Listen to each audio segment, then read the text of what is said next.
you wide up side to tell me side to side. You can say JC, you're too much for me. I am a little bit of loneliness, a little bit of disregard, handful of complaints, but I can't help the fact that everyone can see these scars. I am what I want you to want, what I want you to feel, and it's like no matter what I do, I can't convince you to just believe this is real. So let it go, watching you turn your back like you always do, face away and pretend that I'm not. I'll be here 'cause you're all that I got.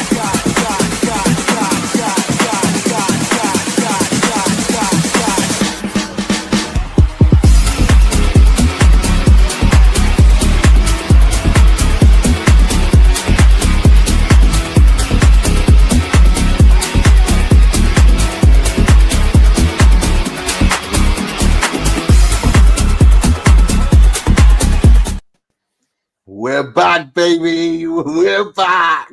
What the hell is my photo? What? You look like a criminal, man. You look like a criminal. Jesus More Christ. to the point, who did Daz's photo? What is that AI version of Daz? And also, who took Richard's photo? Richard didn't have a fucking top on. Are we being shamed? Glass is on celebrating the first 3 points of the season. You're not. Oh my god! Have some shame. Have some shame. Yes, we are. I told you we would, and we're going. Why not? Well, the German Messi scored a header, and everything's all good again. Yeah, It's so good with the word. Yeah. Volta Messi to you, Volta Messi. Boys, we're back in town. Game week 4 is wrapped up, and we're here to discuss it. We've got all the boys in town. We've got obviously myself and Daz, shades and all. After our win at the weekend, we've got Charlie back in business. We need to discuss Charlie. We need to have a conversation. He's been hiding. Sorry, I didn't lose. I didn't lose. We'll see. We've got Wolfie in the house. As always, we've got Dan United back in business. We've already had a rant already before we went live, people. It's going to be interesting. And of course, we've got Rich in the house as well, talking all things Villa.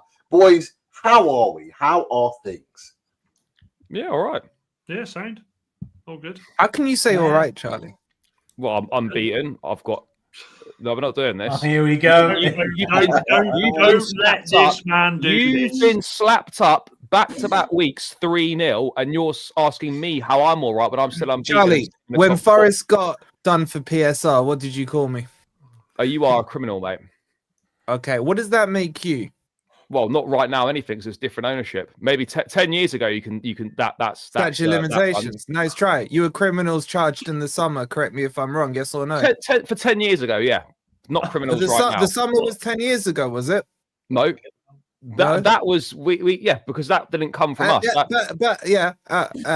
And then what did you do? You handed yourselves in. You went up to the police station like this. I'm not having this from Timu Ange. This is ridiculous. Confessed. My God, you're standing with a criminal, man. Nah, mate, he's not involved. He's not involved in the day-to-day running. And also, that's the stuff. The 74 charges is from 2015, and well, it's nothing to do with the current ownership. Oh, you know what it's to do with? Some of those titles you won, some of those trophies you won. Criminals. Mate, we'll get a fine and we move on. Criminals, yeah. Oh, now you want to move on, but when I had a speeding ticket, you wanted to go on and on about it. Yeah, you're good. You're good. You've been hiding for a week, Charlie. You've been hiding since the announcement. You were docked points, mate. Yeah, you should be relegated. That's what you should be. No. Disgusting, man. No. Disgusting. Mate, we'll deal with you after the international break. The next one, you'll be dealt with. Yeah, let's see if you do it legally. Look, we might as well start it, seeing as we've began at this point. Charlie, a draw away at Brentford. It looked like you were going to sneak that win with a Palmer goal, and then they managed to pull it back with a long throw and finished it off. Lots of question marks I've seen from Chelsea fans around the goalkeeper, around defending, a number of different things. How did you see that game on Saturday? Are you disappointed you didn't pick up the 3 points? Is it a dent in your start of the season that you didn't get that win? Because everybody expected and was kind of holding you to getting the 3 points there. I mean, it's always disappointing when you throw it away with like in stoppage time. Like you always leave feeling massively deflated. To be honest, we probably didn't deserve the 3 points on the balance of the game. The first half we were woeful. Second half we chucked on the big guns. It obviously made a difference, and we improved drastically.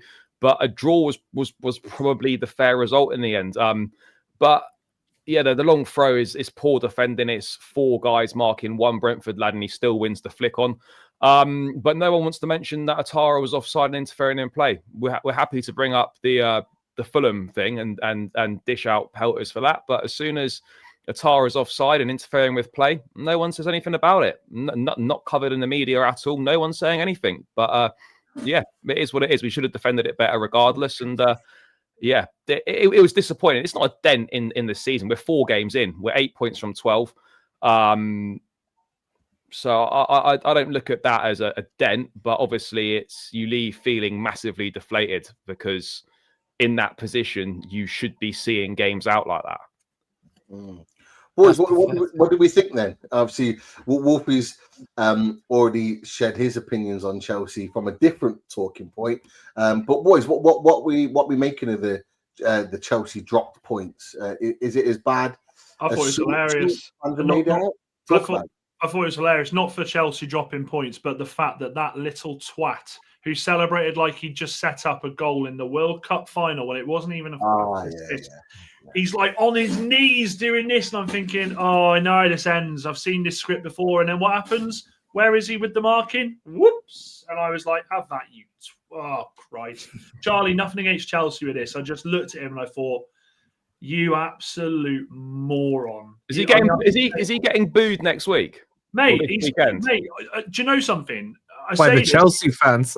Mate, Maresca, he would be an absolute fool not to start him against United. Because it's either a goal, an assist, or there's going to be a red card. Because someone will kill him. Someone will go through him. Will he get a bad reception from the United fans? Of course he will, mate. He's an absolute twat.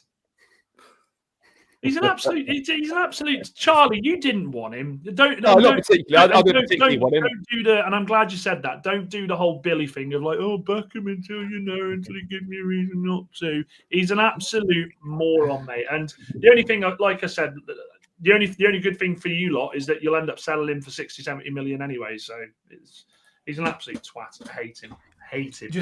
Just for me, Charlie, with regards to Chelsea, it seems like this kind of conceding of silly goals, dropping points in games that they should on paper be winning seems to be still around, despite all the signings, despite all of the kind of, I guess, promises that they'll be much more solid and are going for the title. It doesn't seem like that problem has been solved. And then I don't know whether it's a case of lots of London teams. Does that affect kind of the results or the consistency of results when you have so many of these kind of London derbies that you've got to contend with? I mean, to be honest, not out of the 4 we've had, none of them are really the big London derbies. They're not a Tottenham or an Arsenal, like West Ham, Fulham, Palace, Brentford. But does it mean a lot to say when, I don't know, say Palace, say you're going to Brentford, for example, or it means more to them. It means that's what I'm saying. Yeah. It means much more to those sides than it does for Chelsea. I mean, Chelsea Brentford is not a rivalry. No, it just isn't. Neither's Chelsea Palace, and Chelsea Fulham's not really. I mean, all those rivalries are much bigger for those other teams than they are for us. The 2 London ones, which are the main ones, are Arsenal and Tottenham. But does that put a bit more pressure on you guys? Like Brentford are up for that game, so that, I don't know. Does that make it more difficult to win? It's always tough. Like our record at Brentford is poor anyway. Not that excuses not defending properly at the end, but since they come up, we've only won there once at Brentford. For whatever reason, we don't do particularly well there.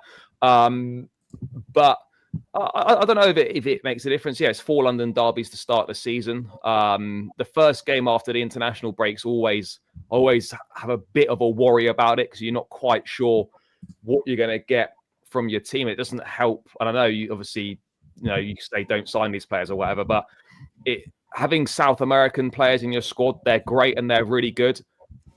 Coming back from an international break isn't half fucking annoying. Like, these guys arrive on like a Thursday middle of the night or a Friday morning, jet lag, long journeys, and then it's like, right, they got a game Saturday. I know it's like, it's not an excuse, but these things do make a difference compared to teams that have done next to no travel. But I mean, that's not why we didn't win, by the way. I'm content with where we're at. Obviously, we can't continue to throw points away like that throughout the season. But out of the 4 games we've played, I would have expected us to have a couple more points. And that was the 2 points that we obviously binned off in the last couple of minutes. So really, as far as I'm concerned, we're 2 points behind where I expected us to be. That is utterly pathetic. You do realise we're going to hold you to this. I think, Wolfie, you're going to come in on this in just a second. Obviously, it might not be the worst point in the world, but obviously because of the expectations that I think you've put on yourself and that we've put on you this season, we're always going to scrutinise Chelsea a little bit more when they're not picking up those 3 points because of where we expect you to be by March, April, the May time that we've already talked about. But Wolfie, I know you're going to come in. You're saying it's what would you say? It's pathetic or disgrace? No, Charlie's pathetic, to be honest, because we've told him for the last month, Pete, me and you, about these so-called Chelsea standards and the way he's fake downplaying everything. And he's like, I'm happy with where I am. You've dropped points to Brentford. By the way, pretty much every YouTuber I've spoken to has Brentford at the very best in a relegation battle and more likely going down than not. So you're drawing with Brentford. Can you name me Brentford's manager? Keith Andrews. Okay, and what was his previous job? Coach. Set piece. Well, he was both. He was a coach and he was set pieces as well. He was a set piece coach. What did he do before that? MK Dons, was he? I think it was like MK Dons or something. I don't know. He was a commentator on Sky, but he was so shit they didn't commentate Premier League, bro. He commentated Championship. That's how bad he is. That's what you drew with. That's why you must have watched him, Wolfie, a lot then. Yeah. Well, he had agenda. Well, what I would say is we drew, but Rich lost. That's nice. Nice try on the deflection. Yeah, I'm just putting it out there. Well done. We beat them. So hold that. Yeah. So you drew with Brentford, who, Chelsea Borough actually does their bin collections. They're that small. Kensington and Chelsea, they just tag them along. They're that small in West London, and you couldn't beat them at their BTEC stadium, bro. And you're sitting and saying, I'm happy with where I am. We're criminals, but I'm happy here. You're 4 points off the lead. Yeah. You're 4 points off the lead, and it's going to get wider and wider. And your pathetic standards are going to cost. We'll see. We'll see if it gets wider. You think it'll get smaller? Well, why not? Well, you tell me. Why can't it get smaller? We're 4 games in. We've got 34 games left. Like, dropping 2 points. Don't remind me, Charlie, for Christ's sake. dropping 2 points in your 4th game out of 38 is not season-defining or a complete disaster. Massively disappointing. Should have held on. But it's not going to define the season to drop points in September. Did I say it's going to define the season? No, but you're making out like it's a major issue. So it depends what you're aiming at, Charlie. So what are you aiming at? Well, we're aiming to challenge for the title. We need to be finishing in that top 2, top 3 positions. But I still don't think Arsenal. We're competing with Arsenal for that 2nd, 3rd position. We're 1 point behind them. Wait, hold on, because you said 2 contradictory things there. Yeah, aiming to be challenging for that title. Then you said you're competing to finish in that 2nd, 3rd position. Yeah, well, challenging for the title, that you would fall short, you end up 2nd or 3rd. That's pathetic, bro. Because let's be real, Liverpool, as many points as they've got on the board, don't look settled yet. Liverpool aren't that team yet, based on the evidence that we've seen, that all the Liverpool fans who said quad fathers and all this are going to run away with it. You should be smelling a little bit of blood. There needs to be a team now that is putting pressure on Liverpool, because we haven't seen Slot under any pressure in the league since he's been here for a year and a bit now. So your team, you should be fuming right now that you've dropped 4 points to Palace and to Brentford. You should have been 12 for 12, and you're sitting here saying, "It's okay." No, I'm annoyed about the Brentford one. The Palace one, opening day of the season, that can happen. But the Brentford one was annoying, you know, particularly in the circumstances that happened in. You know, when you're in that position, there's no excuses not to see a game out. But I don't. So who do you blame? Let's get into it then. Who do you blame for the disaster you had against Brentford? Oh, it's just we didn't defend properly at the end. We could blame the officials for not giving offside when he's interfering with play quite clearly. But we didn't. Garnacho doesn't pick his man up at the back stick, and you've got 4 players going to one man. 4 players marking one man in the box, and he still wins the flick on, which is ridiculous. So, from a defensive, you sat here and told us you had the 3rd best defensive record last season. We did have the 3rd best. Well, we did have the 3rd best defensive record last season. Was good, and now you're sitting here blaming your defense, saying yeah, the for attack for that specific incident. So do you trust your defense for the rest of the season? No, but I've already said that so many times that the centre backs are not good enough. So are you sitting here saying you still needed more recruitment in the summer? Yeah, I said I said that at the time. I said all summer we needed another centre back, and we didn't get one. The manager said the exact same thing. He wanted a centre back, and we didn't get one. All right, finally we get to it. So the blame lies with your ownership and your recruitment team. Well, yeah, in terms of not having a top centre back, it does, yeah. So blame lies on them for the recruitment. Blame lies on them for cheating in UEFA because you got fined for it. And the blame lies on them for handing themselves in. Rich was also fined for that UEFA. Rich held his hands up, mate. He didn't sit there saying, well, no, you know, this happened, that happened, and what have you. Yeah? For that specific one, yeah, we cheat. We broke the rules, and we've been fined. And so you are what? So you are what? We broke the rules. So what does that make you? Means that we were charged. Let's see what your standards are. Innocent until proven guilty. Would that be an answer for you? Yeah, innocent. Yeah, well, we were proven guilty. They were proven guilty. Yeah, we broke the rules. Arrest us. Yeah. Should we not be talking about these? What is it? 74, 75 charges? 74. Let's talk about these more. Yeah, but this is nothing new. We knew this was happening. But I'll throw it out there. Like, we also knew that the Man City ones were historical as well, but we still jumped. Yeah, so this is these basically from 2015. So it's between 2010, the 10-11 season, I think, and the 15-16 season. Then it's basically to do with not declaring payments made to agents, essentially.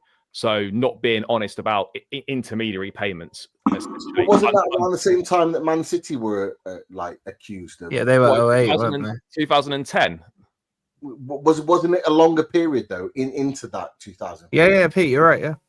Yeah. So we knew this was coming. You know, that when this ownership bought the club, they set aside £100 million for these exact reasons. The UEFA thing, which we reported ourselves for, which was an £8 million fine in the end, and then this one, which I don't know what they're going to do about this one, but it's I would expect a fine, because I don't know how you can hit someone with a points deduction or transfer ban or whatever when no one that was associated with the club at that time is still there. Wow. The trophies that you've won there, do you still celebrate those trophies? What I'm saying is, that hasn't won us the league. That not declaring those agent payments didn't win us trophies. Yeah, but the players did. The players did win you the league. But not all of them. Yeah, but part of them did, Charlie. So wasn't Hazard one of them? I mean, Hazard, correct, Pete, correct.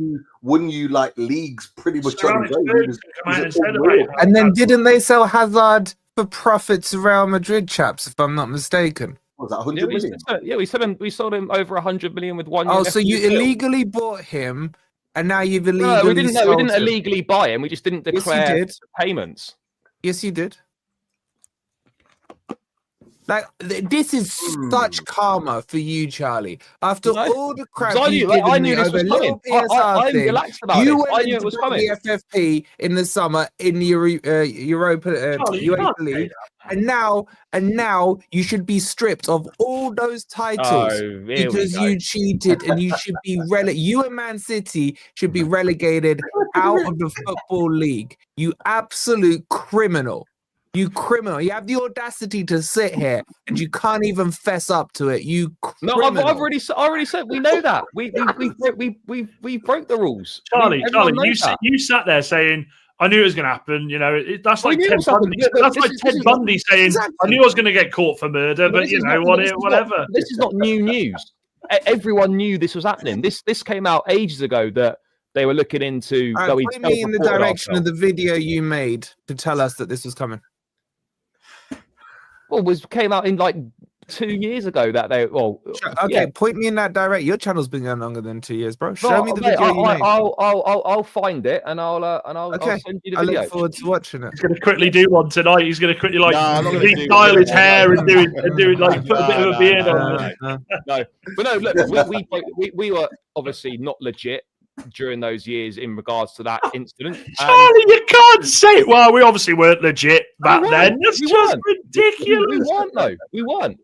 And we're not the only, we weren't. And we will take the punishment, whatever it is, for that situation, which will likely be Was it Abramovich and Mourinho at the time? No, well, no, it would have been across multiple managers. So it would have been Di Matteo, Conte probably as well. Didn't you win the Champions League in that period? Well, 2012 we did, yeah. But the specific deals it's relating to are Samuel Eto'o, Willian, and Eden Hazard.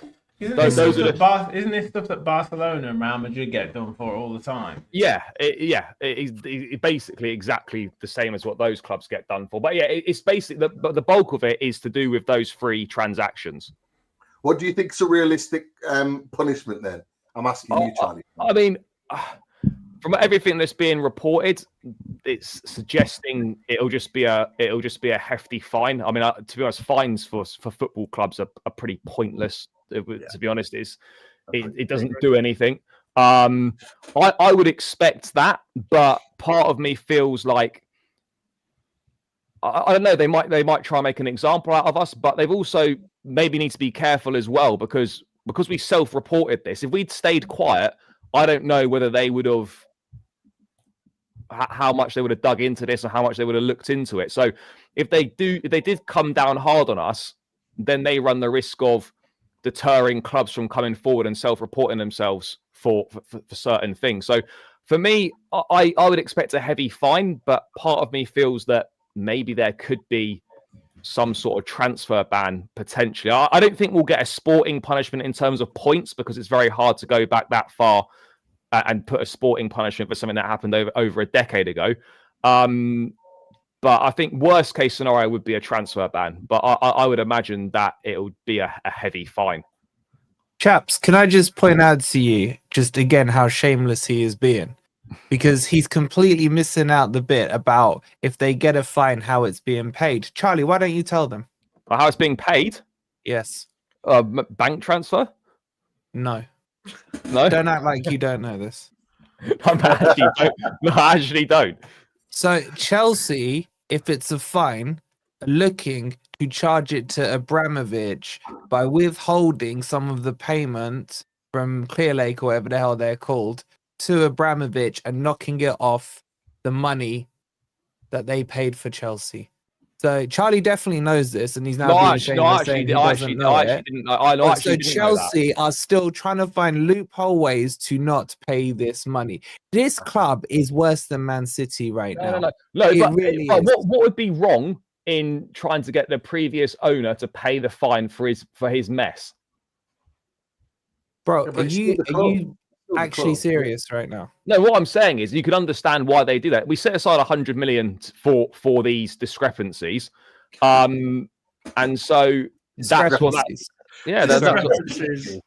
That's like me putting 50 quid aside a week for fuel. Yeah, we put this aside. Yeah, exactly. Yeah. A little bit of money. Yeah, let me ask you this, Charlie. If I sold you my house and I knew there was a massive gas leak in there, but when you got your survey done and everything else, you couldn't find it, and it was sold as seen. When you turned up and you bought the house, and 3 months later or 3 years later, you found out the gas leak and it turned into a water leak and stuff. Am I paying for that? Yeah, you are going to pay for that. Am I? You're shameless. Yeah, absolutely shameless. No, look, we're banged to rights. We're guilty. We reported ourselves. We broke the rules, and now we'll take the punishment when it comes. But if you are guilty, what does that make you? It means we're lawbreakers. I think Wolfie's partly got what he wanted there, so we'll move on. You can definitely talk about that all day, but you definitely held your own there, Charlie, throughout. Look, Dan, Wolfie, I'm going to kind of put this together because you both lost 3-0 at the weekend. My simple question for you and people on the channel, at the panel, which 3-0 was worse? And who has got to be more worried about their situation out of the two? That's what I'm just going to literally plant the seed, and you boys can come back with your argument. So Dan's already pointed that way. Wolfie's just like the Spider-Man meme, isn't it? I don't know what one is worse, because we all know that, we know the situation United are in. That wasn't a surprise. It weren't a surprise that Forest lost either. So I don't really know which one is worse. I mean, it's probably more damaging for United because of the size of the stature of the club and whatnot and their predicament they're in. But both defeats were poor, really poor. But they were both legal. I think me and Dan can hold our heads up. I think the thing that is in United's favour somewhat is that they probably have the ability to change the manager. Yeah. I'm sorry. They can still change the manager, whereas Wolfie's got the manager that he's always wanted.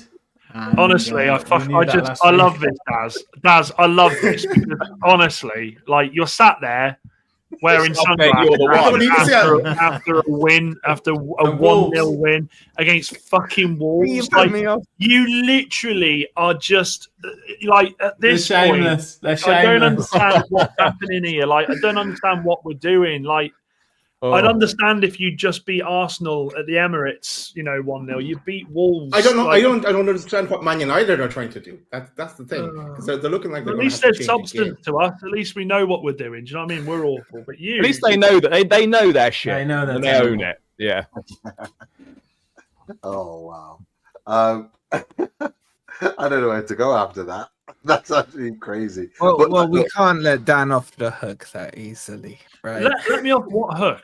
I'm sorry. I watched you watch along, Dan. I watched you watch along, Dan.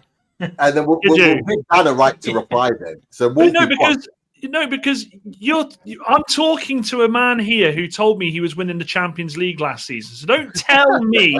I was winning it last season. You said last season we're getting Champions League and then we'll win it. So don't come at me. I knew what my club was. And do you know what? Yeah, laughing stock. But I still haven't gone out there and got Big Ange. And I'd rather Southgate than fucking Big Ange, mate. Bro, who beat you in the final last year? Remind me. Spurs did, not Forest, mate. No, what manager? Yeah, Ange did. He did. To beat Manchester United isn't a big. You last season? 4 times. That's not a flex, though. That's 4 times. You can't talk to me about. Are you expecting him? Honestly, are you expecting him to do the same with Forest? I'll tell you what I'm expecting to do better than Amorim. That's mate. Danielle says she can take charge of this team and do better than Amorim. Before we kind of flip flop on this conversation, Dan, there's a lot of things you need to answer to, my friend. Because I'm glad you're still on this panel, because I've missed you on other panels, bro. I'm like, where's Dan? Oh yeah, man, you are crap. He's not on here. Where's Dan? Oh man, you are dusty and all this. So it's good to have you on a panel, Dan, where we can actually put a few questions to you. And it was probably about this. When did he join? November, early November. Within 2 weeks, I sat here and told you this guy needs to change his formation because you don't have the players to play that formation, and that midfield is too weak. What did you say to that formation thing, Danny boy? You know what I said, because we've said this on this show before. You're just saying the same shit you said before. Like people know I backed him. There might be some new viewers. People know I backed him. Yeah, and I won't sit here and feel bad for backing a manager that, let's be honest, at that point, most clubs in Europe were begging to go to their club. Of course, I'm going to back him. But look, the fact of the matter is, Manchester United are in a situation again where we've hired a manager who has a lot of promise. People said the same thing about Ten Hag when he come. We all thought he was going to come and revolutionise it.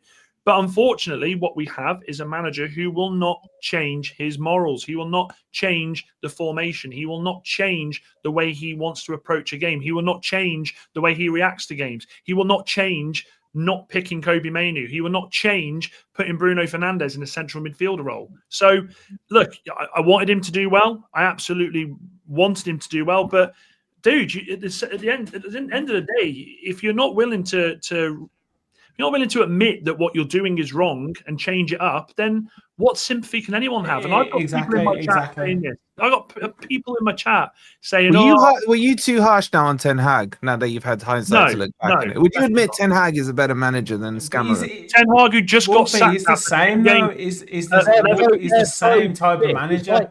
It's like picking what dog shit you want to step in between two on the street. They're both terrible. Or which team you want to pay the biggest fine for breaking the law. Do you know what I mean? Which one do you want to pick? As long as you prepare for it, Dan, it's okay. Yeah. As long as it was the previous. This is the thing. So I don't understand what it is about these managers these days. Why can't they go into a club, assess the situation, and play the style that fits the players that they've got and play to their strengths, and then gradually bring their style in? I really don't understand what it is. Rich. It's this Russell Martin fraud at Rangers. What is he all about as well? It's like expecting Dot Cotton to play Margot Robbie's part in The Wolf of Wall Street. Yeah, she's an actress, but she still ain't going to be able to do the same fucking thing. Honestly, I can't. You're mad though, like. He's watched. I'm just picturing that scene now. He's been there. What? He's done 31. He's done 31 games in the league.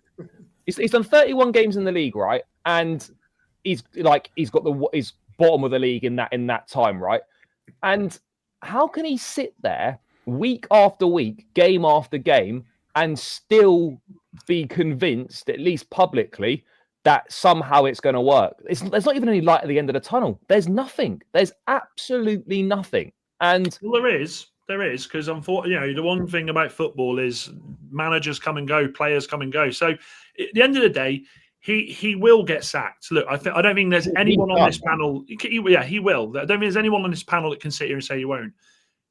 It will be his own fault. You can put it on the players, and yes, you can put it. I thought Bruno was disgusting in the post-match interview, trying to put the blame on the goal. Yeah, trying to say it was Lenny Yoro's fault. But at the same time, and Claire, yeah, I was excited. Yeah, that's football. I remember when you lot were excited, you were keeping Isak for the rest of the season.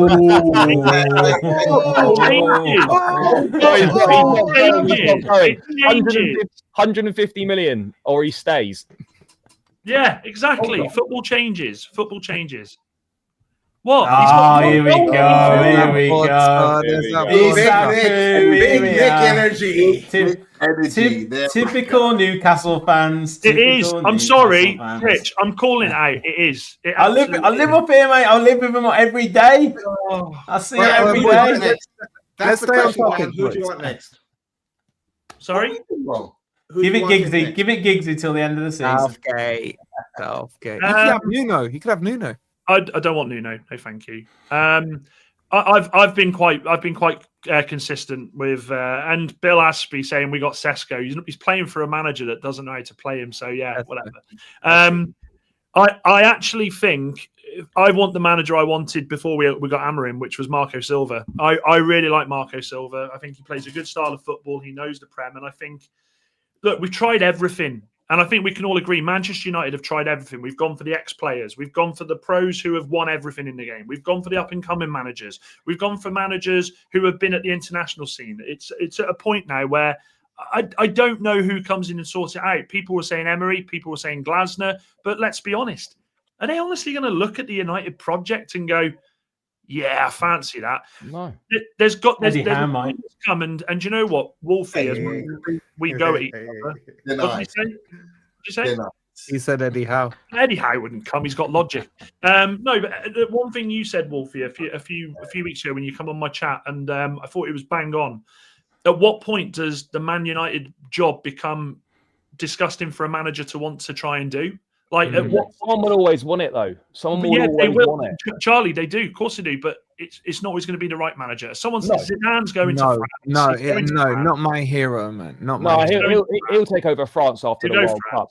But like the thing is, though, like you look at it, it's an ego thing for these managers, right? Realistically, a Glasner or an Iriola or whoever, they should be steering well clear of that. But it's Man United. The badge still means something. It's still a massive football club.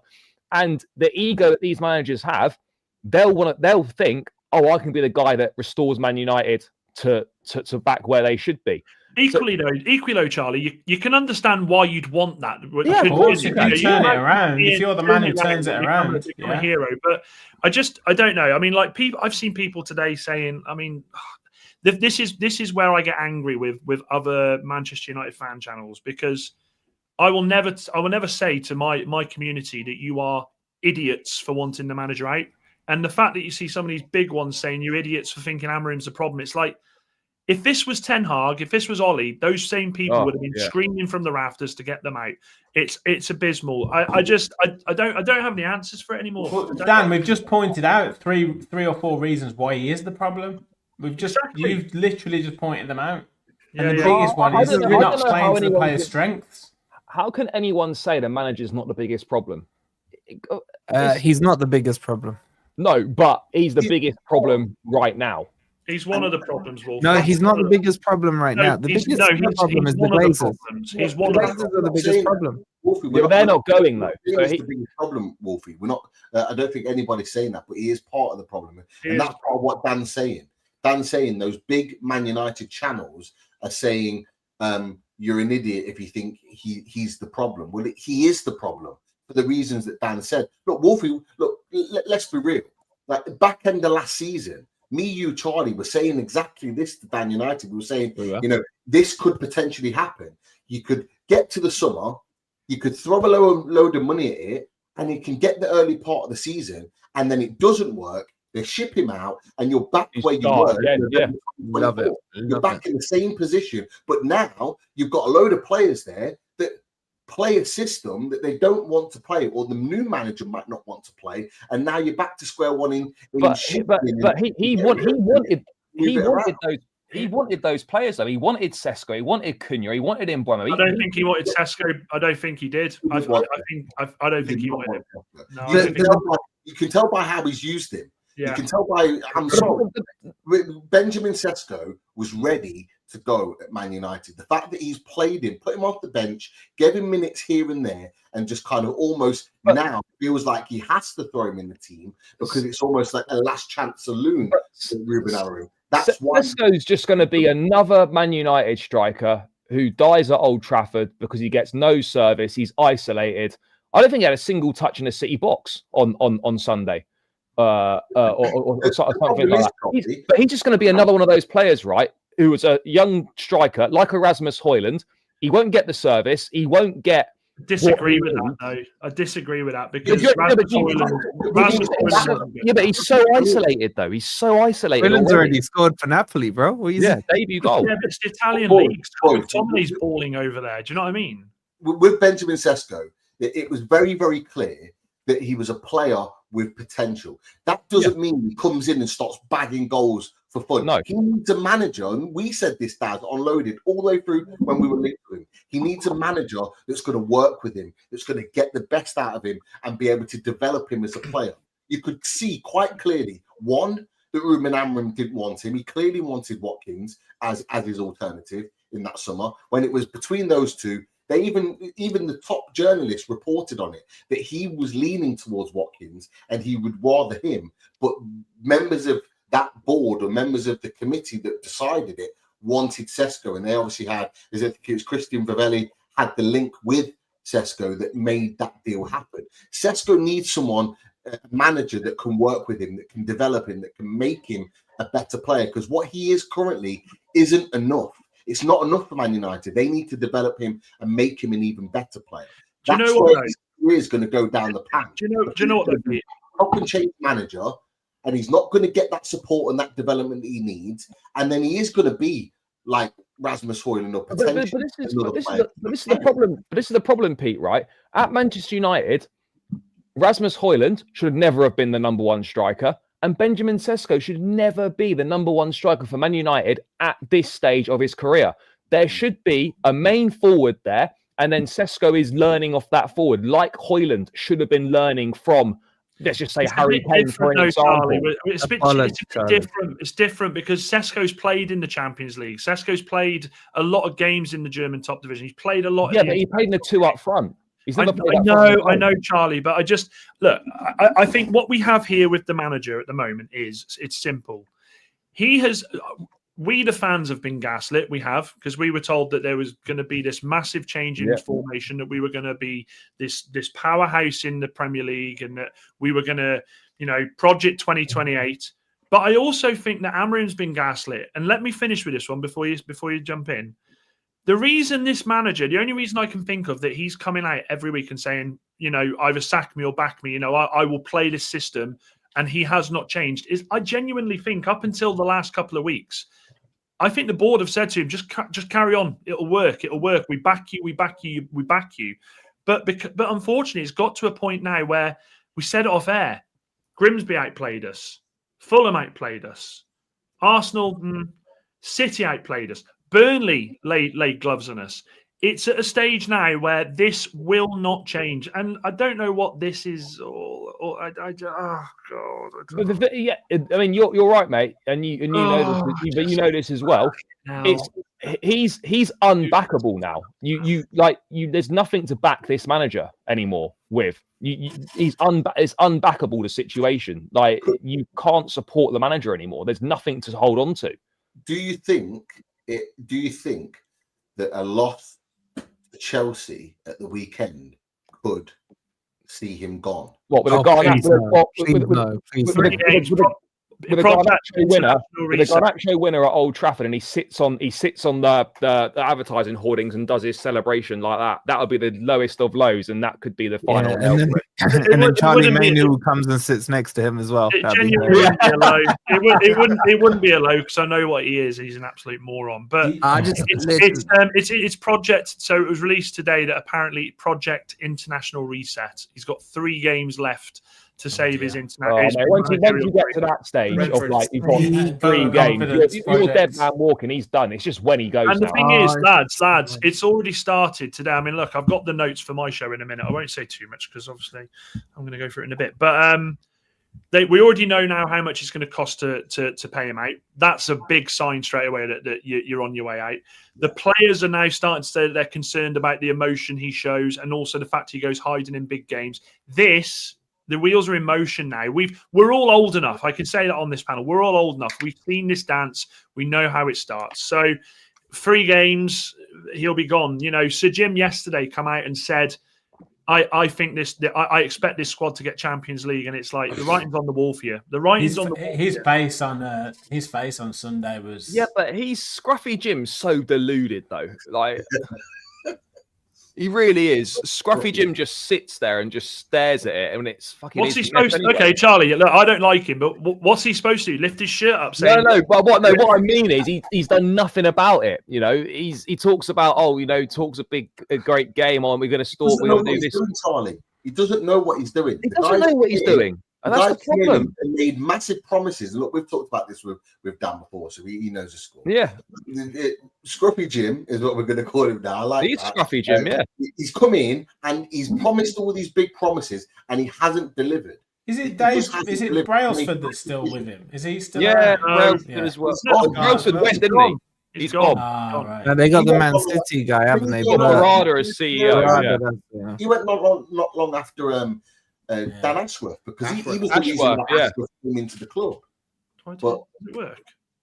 Sorry, can we just address the key issues here? Because I'm looking at United and they're starting to smell a lot like Tottenham over the last 15, 20 years, where Tottenham threw a Mourinho in, Tottenham threw a Conte in, just nothing works. There's certain Arsenal just scored, man. What minute was that? 71st. Oh, those fuckers. Who was it? I think it's Martin Smelly. Martin No, Smelly. mate, he's so shit as well. Fuck. He's just come on. It's his first touch, I think.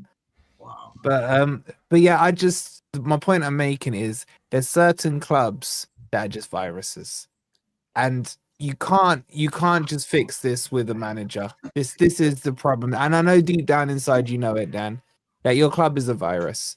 Players who go there get worse. When they leave, they get better.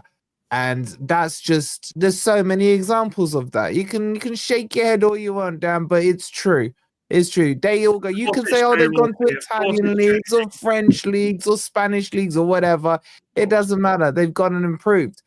And that's the problem with United. And we're talking about, but you are right. The issue still is the manager. I mean, let me give you boys some names here. Have you heard of a guy called Sexton or O'Farrell? Managers who have got a better win percentage than Ruben Amorim since World War II. Yeah, named after a drink. We all know. Named after a drink. Guinness, man. Mick Guinness.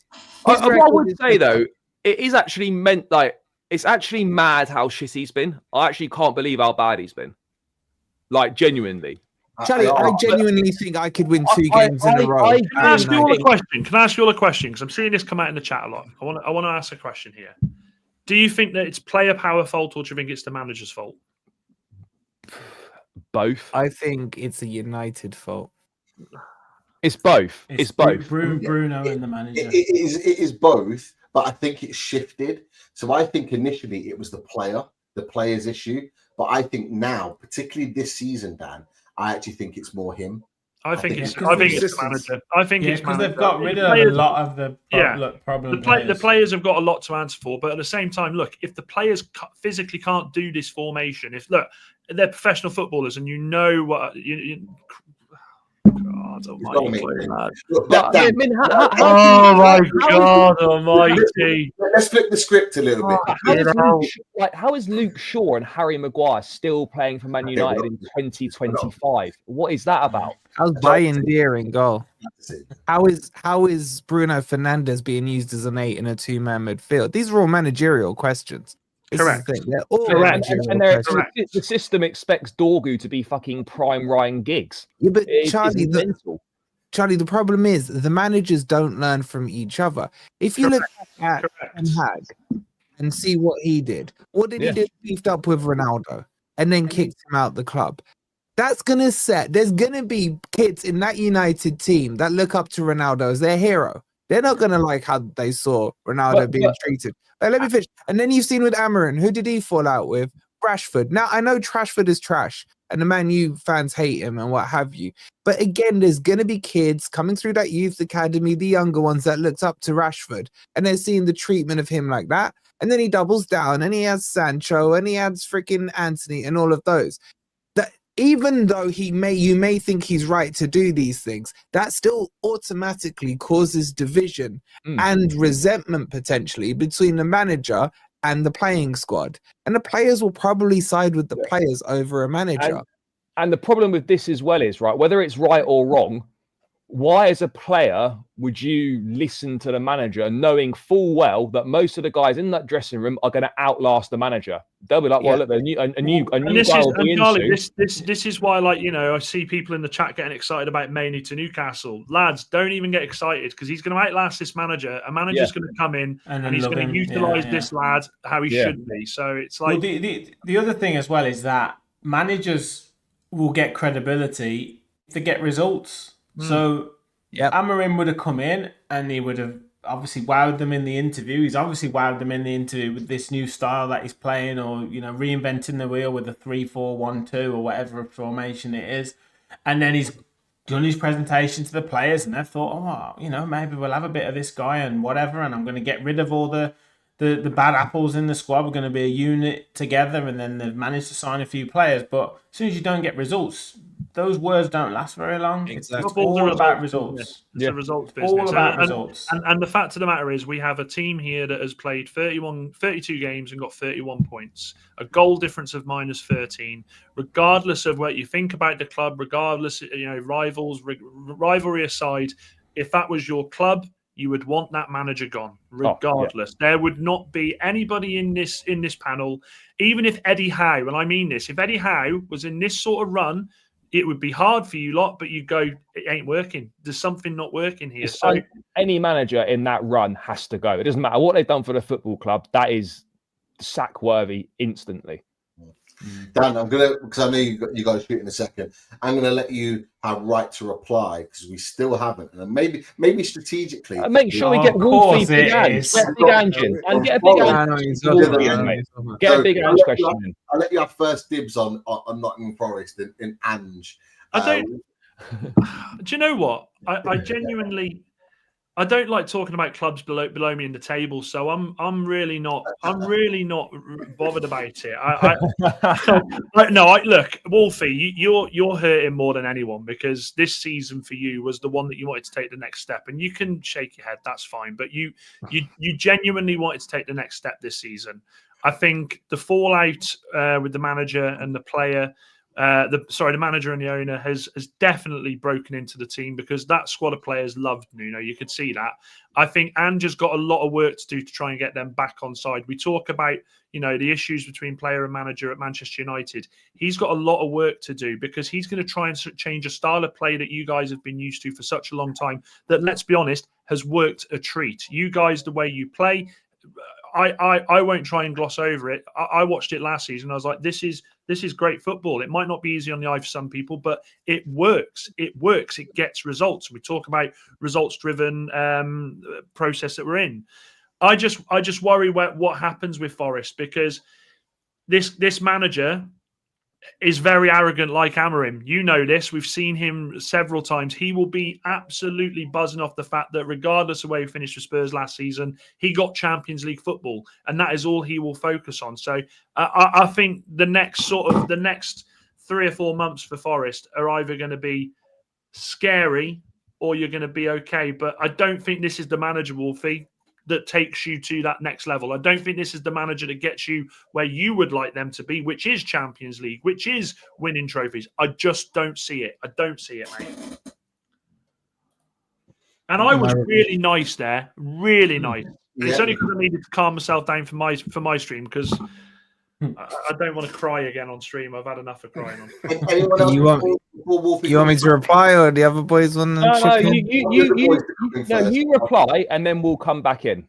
Oh, okay, right. Okay. Well, firstly, Andy, calm down, Andy. Like he's really on an Ange out campaign, one-man campaign, doing that. Look, I don't think Ange is a great manager, and I don't think he's a bad manager. He's somewhere in the middle. You lot all kept telling me towards the end of last season, oh, you've been found out. This style of Nuno's is too simple. Just give Forest the ball and we capitulated and bottled it at the end of the season. I'm not prepared to sit here and judge him before a ball has been kicked. And no, he didn't take charge at Arsenal. That was just like basically, that was Nuno's team from last week. Chuck him on and shot Gary. He got the same result as the week before. I'm not going to judge him until a couple of games. We've got Swansea tomorrow. I'm expecting that we tonk them.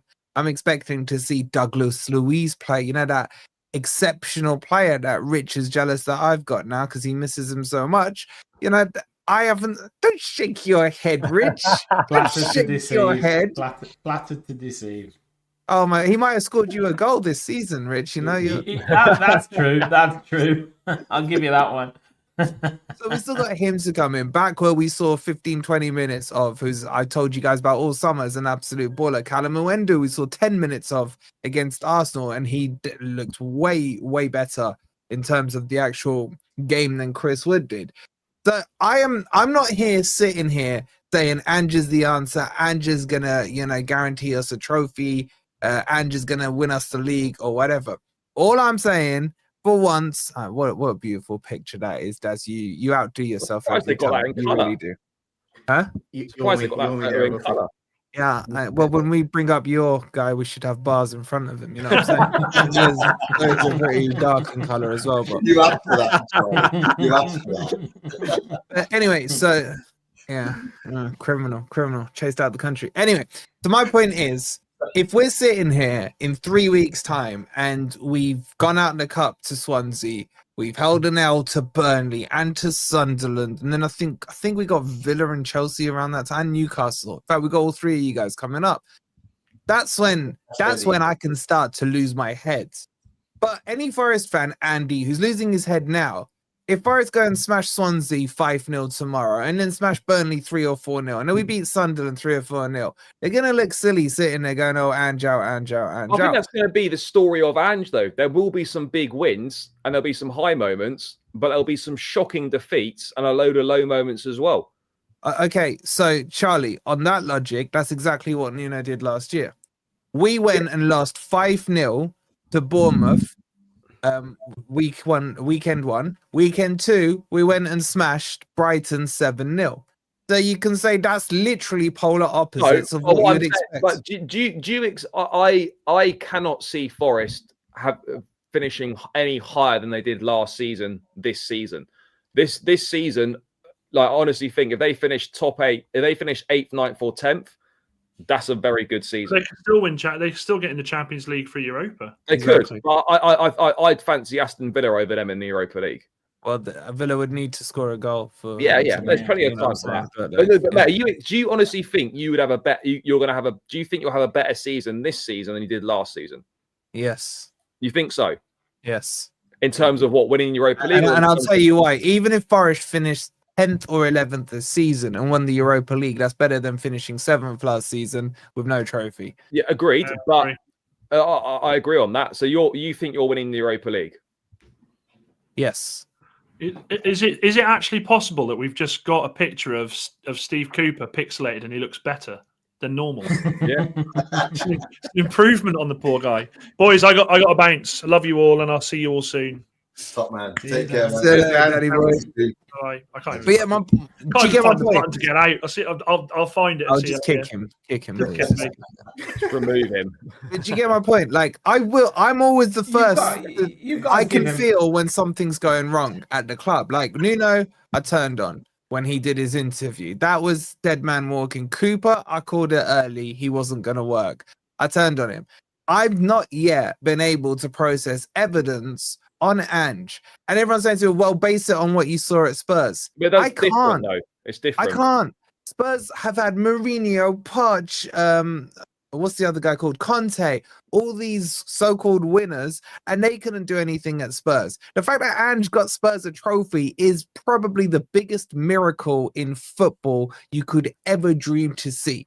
Spurs winning a trophy. He definitely deserves a chance. Of course he does. You know, you can't make any conclusions from one game against Arsenal, which, let's be honest, even if Nuno was there still and it was like last season, you're probably still losing that game anyway. So you can't make any. Well, we lost 3-0 in that same game last year. Yeah. So you can't take any conclusions from a game where he's had one training session. It's not his team as such. Like, the proof will be in the pudding, and I think you'll see in these run of games now up to the international break, and obviously up now really until Christmas and whatnot. Let's see how he plays. Let's see what system he does. Let's see if he's learned anything from his mistakes at Tottenham. Let's see if he's, evolved and adapted as a manager. And we'll find out all these things in due course. If you start seeing Murillo and Milenkovic defending on the halfway line, you know that he absolutely hasn't learned from his errors. Yeah. But how do you know they can't do it? That's the thing. Well, this is the thing. You're probably waiting for, when he came into Tottenham, he was such a breath of fresh air, and they went on that amazing run. So there's a potential, top for 10 games. Yeah, there's a potential chance that Ange could do that. But then there's also the kind of, because of the scarring and because of the problems and issues in the Premier League that he had last season, that he's coming into. He's damaged goods almost coming into a team like Nottingham Forest, especially after the season that they had last season. So it is a gamble, and you've got to give it a few games. He's one of those managers that can come in and kickstart a club or give it a boost, but it's also like, how much was it broken in the first place? That's what you've got to look at. You're talking about completely changing the whole mentality and the whole style of the way a team plays. But he did that, Rich, at Spurs. Gamble. He did that. Yeah, but the point is that but you had a whole pre-season for that. Agreed. Yeah, and also it was something that was the Spurs fans were crying out for they couldn't cope with that football anymore. Correct me if I'm wrong, but you guys weren't like, we can't cope with this Nuno football anymore. Like it was something. Yeah, Arsenal score. It was something that you guys had, still thought was the way forward, and that's the difference. Not necessarily for me personally. I can't speak on behalf of any other fan. For me, Nuno's ball is acceptable when you're winning. Nuno ball is not acceptable when you're losing. So from when was it? Say May or April to the end of May. The season were crap for Forest. Yeah, exactly. Yeah. And that shows up. Like the thing is, for me, if you're playing attacking football and you're going to score and you lose, I can still find that more acceptable than just sitting back and then just conceding goals anyway. That's why I lost faith in Cooper, for example. I can stomach a team attacking as long as it's not too stupid, like we saw with, say, United's third goal, where Harry Maguire was the last man in the Man City half, where that just becomes ridiculous. There is limits to it. But, like, I will turn on him when it's time to, or when I feel it's time to turn on him. I never shy away from being a manager in or out. But I just think there's been too much reaction to this. Marinakis, when he sacked Steve Cooper, 80% of the Forest fan bases were laying flowers, man, and mourning about it and, what's going to happen and what have you. Nuno came in, they held it up against Nuno. I backed Nuno from day one. I was like, look, he's the kind of next step towards the progression we need. I personally think a Marco Silva coming in would have been a better step away from, say, full defensive football to more balanced football, and then you could step to an Ange. But Marinakis thinks it's the best way to go, so that's fine by me. But if he does well, I'll back him. If he does crap, I'll want him out. It's that simple. I don't understand why there has to be this sudden "are you in or out" kind of debate, and why can't you change your mind? Yeah, give him a chance, see what happens. And I disagree. I think when Alden put in the comments, he hasn't got an Ange squad. I disagree with that. You look at the players that were brought in the summer, it was within the thinking that Forest were changing their philosophy anyway from a defensive-based football setup to a more attacking one. And the players that are brought in, like Back was the best example. Before that, you had Elanga, who was a pace kind of push and run player who needed the space in behind. That's why he needed counter-attacking. Before him was Jono, same style, just not as good. Now with a Back where he likes to pick the ball up and drive and dribble and push those defensive lines further back. So that's just one example. Then you got Douglas Luiz, who Rich will know all about. He can control a midfield. He can play in a possession-based midfield. So a lot of these players have been brought in mind with a change in philosophy. My feeling is Nuno realized he can't change his philosophy. He's done it for the last 20, 30 years. He can't change overnight to flick the switch. And I think that'll be the same with Ange. He can't change from attacking to defensive, but let's not forget we saw signs of it when he did it in the Europa League when they beat Man U. He said after the Arsenal game, how long will it take? When he was asked how long will it take to see his team, he said Wednesday. Exactly. So we should see the Ange imprints by his own words. Exactly. Tomorrow. Exactly. Those are his words, and I'll hold him to his words. Oh yeah. I'll hold him to his words, and I respect that. Because there'll be some managers come in and say, I haven't had a pre-season and these aren't my players. And we saw the whole thing like that with Amorim. He's prepared to just have, say, right, by Wednesday, you're going to start to see my style implemented. And if it works, trust me, if it works, I would much rather be playing attacking, offensive, aggressive football than soaking up pressure for 80% of the game and hitting someone on a counter-attack for a 1-0. You just want winning football at the end of the day, whatever it is. You don't care how it comes, mate. As long as you pick up the 3 points, pick up a trophy, whatever, so be it. You've had it. Under Mourinho. As long as it's legal means. Legal means? Legal means, of course. Legal means. Of course. Yeah, I was going to point out under Mourinho, that was probably still legal, but then Conte would have been illegal, so a bit of a moot point. But yeah, let's see how it goes, boys. But trust me, I'll be the first one sitting here on this panel if he's crap. And I don't care what Andy's saying. Andy's saying he's coming after me after Wednesday if we lose and what have you. I didn't appoint him, Andy. I had no say in it, right? Got nothing to do with me. You either trust Marinakis or not. Remember, he told us at the end of the day, we always win. So just believe in him, apart from when we play Arsenal and West Ham. Right, and I know that we're going to shoot soon because obviously games kick off at 8 o'clock. Rich, I'll come to you. from a Villa perspective. Obviously, we talked about just now for the last 20, 25 minutes around Man United and Ruben Amorim, talking about Forest's situation with Ange as a new manager. Is there in any way, shape or form that Unai Emery is under a little bit of pressure after the start of the season? Is there coming a point where where questions are starting to be asked? Because I've seen a couple of Villa accounts questioning the manager and questioning whether he's the right guy, but I've only seen a couple. Is that justified? Is it something that's felt within the fan base, or is that just a couple just isolated? What's your thoughts on it? I don't think anyone's majorly Unai out or anything like that at all. I think if any manager deserves time to turn it around from a club that was where it was when he took over, it's Unai Emery. You know, that's to be sure. But that doesn't mean that he's not absolved of criticism. Like, I've criticised him multiple times on this show, on my own show. And I don't like this whole blind trust the process, trust in Unai Emery sort of mantra that a lot of Aston Villa cultist fans have. Like, you've got to call it as you see it, and I'll call it as I see it. And he's certainly not been good enough, despite having some PSR restrictions, despite all that sort of stuff. The tactics haven't been good enough, the performance haven't been good enough, and some of the comments he's made haven't been right in terms of, you know, from Saturday's game, you talk about getting the players to play in the system, and they're still learning and they're still kind of doing this and doing that and trying to get us to create chances and be in more attacking areas. It's like, you've had pre-season to do that, mate. Like, you can't be doing it 4 games in and then saying that that's the case. So that's where I think there's some fair criticism of the manager, and also the fact that only 2 of his players that he signed are starting.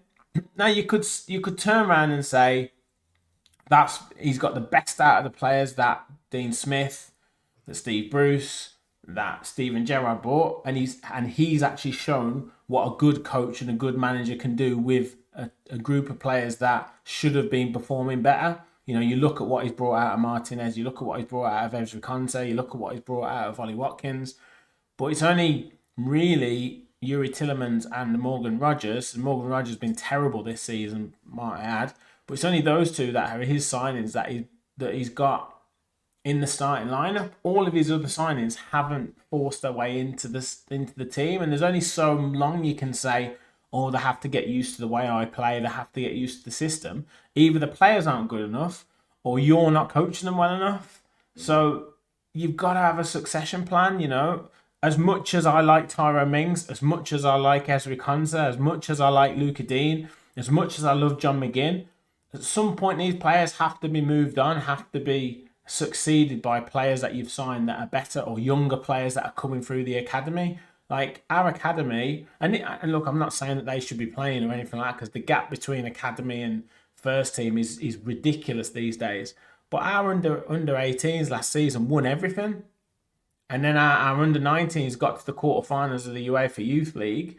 So our under 18s won the Premier League Cup, they won the FA Youth Cup, and they beat Man City in the end of season Premier League under 18s league. But, you know, everyone raves about everyone else's youth team, but Villa's team won everything.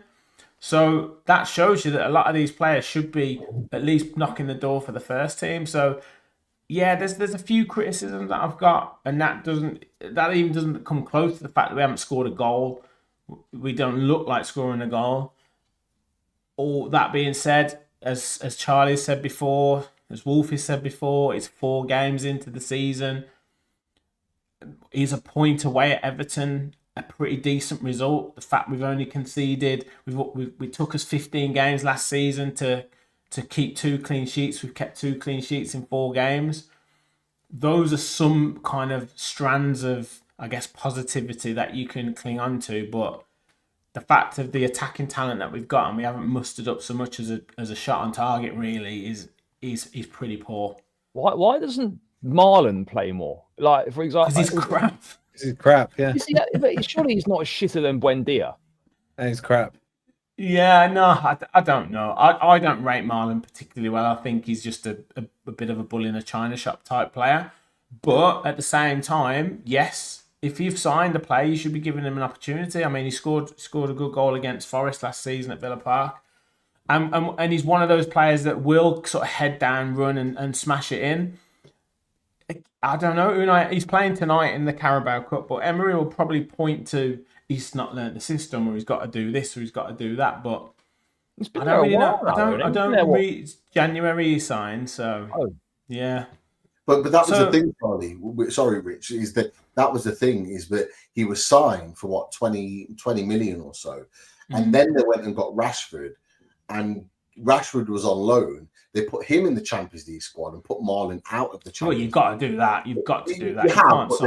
Then you think to yourself, why? I don't think it was I don't think it was the Rashford thing that was the problem. I think it was Pau Torres that got an injury at the time, and we had to then sign Disasi because I think Mings and Torres got injured. So then he had to go out and sign Disasi as a loan option. So I think it was just a circumstance, the situation that happened. Rich, you worried about? I mean, I'd say slightly might be too early to go on this, but you're a bit concerned about Morgan Rogers' form in these opening 4 games. He looks like he's doing absolutely nothing. Well, look, if you've had your head turned a bit by potential Chelsea interest or Arsenal interest or whoever interest in the summer. Well, you're certainly playing yourself out of those teams being interested in you for next season if you're putting in performances like this. I mean, he's playing like he's never played football before, let alone been a professional player. It's ridiculous. I can't see what he's... I mean, I had criticism of him last season. You guys knew when I was on this show, you guys were raving about it, and I was like, look, he gives the ball away so many times. His decision-making is poor. But in certain areas, in certain positions, when he gets running with the ball, he can't stop him. But at the moment, he's not doing that. He's not running with the ball. He's not passing the ball. He's not shooting. He looks terrible. Now, is that down to lack of confidence? Is that down to him being found out? I'm not too sure. But tonight, he's not in the team. I probably wouldn't play him on Sunday if it was me, especially if Elliott has a good game or something like that. I wouldn't put him in. He's your Morgan Gibbs-White, isn't he? So I've got the exact everything you said there. You could change Rogers' name to Gibbs-White. It's like a lot of people who don't watch your team week in, week out only see the highlight reels on Match of the Day and be like, oh, this guy's the baller, this guy's the pin-up boy, and what have you. So I hear what you're saying on that, but I think he'll be fine. I'm sure we will. You know, at the end of the day, if we were, I know I've lost my head a couple of times on my channel, but if you're not scoring goals and losing 4-5-0, then you've got a lot of things to worry about. But the fact is, you know, we did get a beating off Crystal Palace, but we drew 0-0 the other day. Yeah, we always do, and we drew to Newcastle earlier on in the season. So, you know, it's not disaster stations or anything like that. My concern slightly though is that it has to get put right straight away, because again, Villa fans will try and rationalise it like that. But if you were to see the start of the season when we got the fixtures and you saw Newcastle at home, Brentford away, Crystal Palace at home, and then Everton away, plus then Sunderland away, Fulham at home, Burnley at home in your first 7 games, you'd be like, bloody hell, we can get 15 points out of that. We can get easily like that. Especially, you know, you're thinking we expect to win your home games there and get a couple of results away from home. We've only got 2. Yeah. So what happens when you come up against Chelsea, Man City, Arsenal, Liverpool? That's where I'm worried, because we ain't going to get any results against them playing like the way we are at the minute. I just wanted to ask one thing quickly. Sorry, Pete, just real quick on Ollie Watkins. I for me, I would have sold him in the summer, just because I think he's getting to that age now where I think he's probably slightly on the decline. And I think Villa could have done with, they would have got decent money for him in the summer. And I think they could have done with bringing in someone maybe younger, maybe slightly different profile or whatever. Because I feel like now Watkins in these first 4 games has not looked great. If he has an average season, which he could do. We obviously don't know right now. But if he has an average season, you're going to get nowhere near the money you could have got from him in the summer. And you look at someone 30 years of age who is kind of on the way down, and you might, I would say, struggle to get rid of him, but it maybe becomes a bit of a problem. Do you think it was I don't say it was a mistake to keep him in the summer, but do you think it would have been better to maybe sell him and bring someone younger in? Yeah, I do think on some of those points, the Villa were a bit hampered by, who was going to go in for him, and then playing a bit of jeopardy with who they could get in. You talk about a striker who scored double figures goals 5 Premier League seasons in a row, and he is a purple patch player. And to be fair to Ollie Watkins, I know you say don't read anything into pre-season, but when you're a striker and you're scoring goals in pre-season, you kind of hope that's taken into the season. And he scored in every pre-season game that he was playing in, so he should have been, in ready to go in good form. I don't necessarily put the issues too much down to him either. It's like he's hardly getting any service. For me, he should be dropping off the line and trying to get involved in the game. But I don't think Emery's asking him to do that. And this is where I feel the problem is. I think there's an issue with players these days about taking responsibility and taking the game into their hands sometimes. I feel like they're hiding at the moment behind the manager's instructions. It's like, I'm just going to keep doing what the manager's told me to do, so then he can't have a go at me if it all goes wrong. Sometimes you got to take the game into your own hands, and do something out of the ordinary, which is what John Duran used to do, which is what good players, top players do, and we should have enough of them in the team to be able to pick out a result from nowhere, because that's exactly what we need to do at the minute. Go on, Dave. Just on Emery. Yeah, just on Emery. I think he's a good manager. Of course he would be. He was second choice behind Eddie Howe when we went to get our manager. But a bit of a danger, I think, that he could potentially. He looks kind of a bit pissed off that he could wander off, look elsewhere during the season. But the other thing, Rich, I wanted to say to you is, I think your Bayern run is coming to an end, because you are going to that Sunderland game, aren't you? I am. I want to see some of this, Rich. Oh, yeah. Some of this. I hope so. I hope you do. I'll have my lad next to me as well. We'll try and get a picture of both of us doing it. Give them hell. Give them hell. That's what we want to know. Look, final words on Newcastle. Obviously, we had the picture on Nick Voltemade. We had some laughing people last week on the 12th man. When talking about Nick Voltemade. Oh, that wasn't me. Yeah, I know it wasn't you. Yeah, fairs. Wolfie was the one. To be honest. From what you've seen, obviously you got his goal. We're really happy with him. I thought it was a good performance personally from him. Are we allowed to be excited by our new signing, or are we going to be continued to be mocked? Of course you can be excited by a new signing. Of course you can. Yeah, you can't argue with the debut goal, mate. You cannot argue with that. And he scored a header. He doesn't score many headers. Surprisingly, he's not actually very good in the air, which might seem a bit weird, but he actually isn't. But more than him, I becoming very, very impressed with Tonali. I think he's outstanding. He's really coming into his own now. And yeah, I mean, look, it's taken him a little bit of time, so he was banned or whatever. But he's really finding his feet now, and he's an exceptional player. Yeah, he's for me, he's probably our standout player, if I'm going to be honest. What, more than Bruno? Whoa. Yeah. Tonali, yeah. So he's talking about Tonali. Someone said Bruno hasn't been great this last couple of games. Some of my mates are saying he's not being great. Liverpool, he was great though, weren't he, Dad? He was. Liverpool, he was excellent, but yeah. But yeah, for me, and Daz, you might think differently, but I have him as probably our most important player at the moment. I just think he's so crucial to it. He's everywhere. He's really. He allows Bruno to move forward as well. It's mopping up there in that number 6 position. Like he's just amazing. We're playing a different style as well. Playing a different style. So there was moments in the game where it was almost kind of like not two strikers, but it was almost like Voltemade and Joe Linton were playing sort of like as number 10s, and you had like Murphy and Barnes making like attacking runs, like forward runs in and behind. So they were making those runs in behind, and the other two were kind of picking up the pieces. And it's interesting. It was a different style and a different way of playing. And I think Eddie Howe is in the process of evolving Newcastle United again.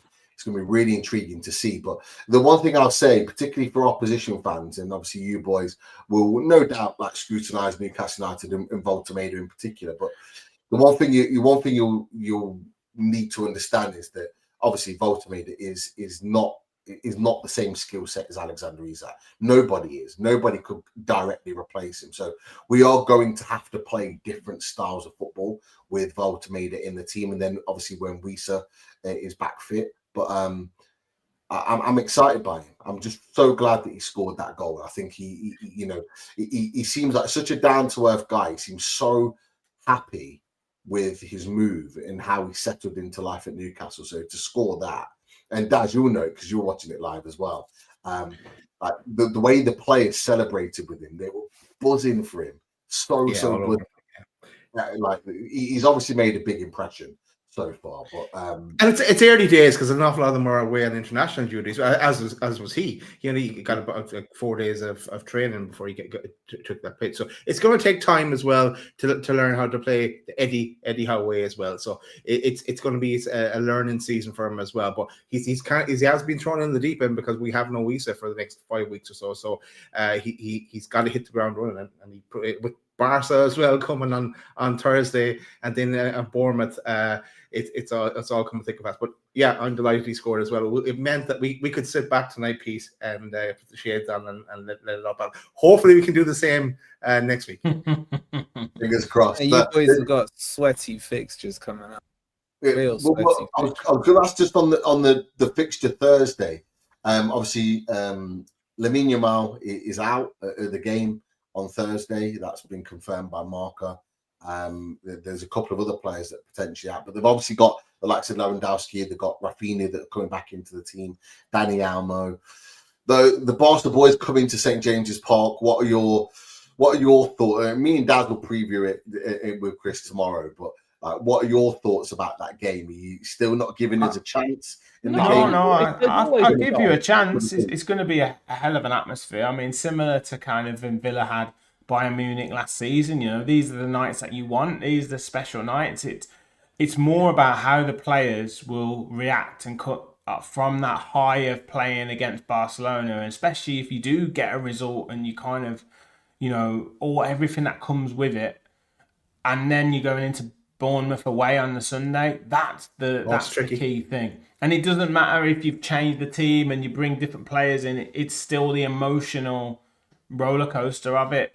As I said, Villa did struggle with that last season at certain times, and it's as much as you want to say, look, you can't put it in an excuse. It's the emotional and the physical toll that it puts on you, because you want to put more into those Champions League games, of course, because you never, as a player, you're not going to very often get to play against Barcelona, are you? So it is a big thing, and it does take a bit of time to get used to. I know you guys have been through it already a couple of years ago, but yeah, it is going to be a big thing. Newcastle are capable of winning. I mean, I know it was a slightly different team, but they did smash PSG 4-0 at St James's a couple of years ago. They have got the ability to go and dismantle big teams, but this will be a tough game. I think Newcastle can get something out of the game, absolutely, but I just feel, even with Lamine Yamal out, I still feel it might just be too much of a big ask to get a win.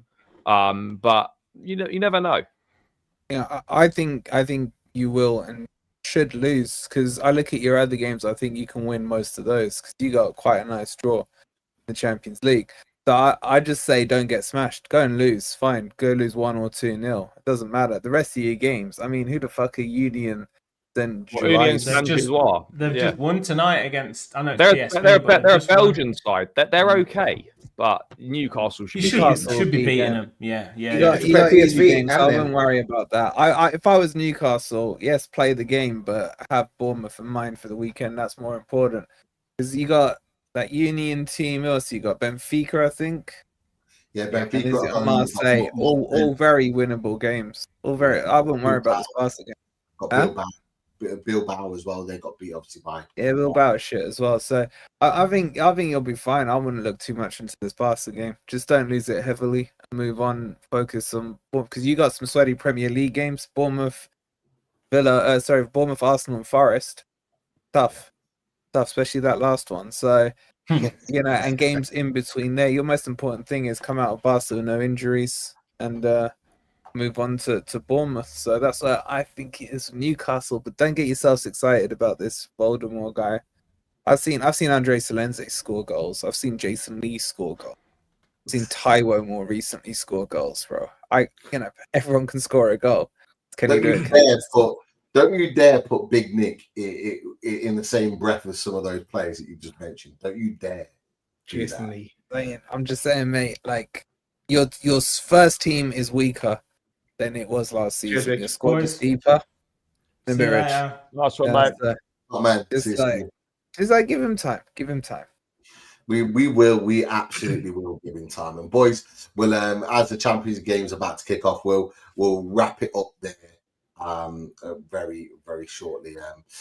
Thank you all for joining. It's been another great show again. Chelsea, you got pressed tonight, Charlie. You got pressed quite a bit by Wolfie, and then Wolfie got a little bit pressed as well by Dan and yourself. Mate, I'll send you a shirt, Wolfie, with 74 charges on the back of it for you to hang up. Yeah, would you like one of them? And I'll send you the league table. Charges 74 on the back. Nice Chelsea shirt coming your way. And then I'll send you the league table of the Conference League, so you can start to get used to those teams, mate. No, we've been and done that, completed it, mate. That is true. Boys, thank you for joining us. Obviously, big thanks to Rich, Villa Park Pod. Of course, big thanks to Dan United as well. Make sure you go and subscribe to Forest Fans TV. Make sure you go and subscribe to Blue Brothers CFC. And of course, Loaded Mag NUFC. Hit the likes on the way out, people. Let's get those likes up on the way out. And go get your football prizes tickets as well. Get in that draw. Use that code LOADED10 to get in that draw, and your tickets price is down to 35p then. And plenty tickets left. 17 days left to get into that draw. So get on it. Go check out the latest from football prizes. I want that LED in the description. TV. I want that LED TV with the Bruno signed shirt there. That would be absolutely class. I'm gonna go and put some more tickets in tonight. I'm not gonna lie. I want to be there with a chance of winning that one. So make sure you are two people. We're out of here. We'll be back tomorrow night with some more big match preview for Barcelona. And we'll be back top table talk next week. Take care, people. See you later, guys. Have a good one. All night, get you wide up beside and tell me side to side. You can say, JC, you're too much for me. I am a little bit of loneliness, a little bit of disregard, handful of complaints, but I can't help the fact that everyone can see these scars. I am what I want you to want, what I want you to feel, and it's like no matter what I do, I can't convince you to just believe this is real. So let go, watching you turn your back if you always do. Face away and pretend that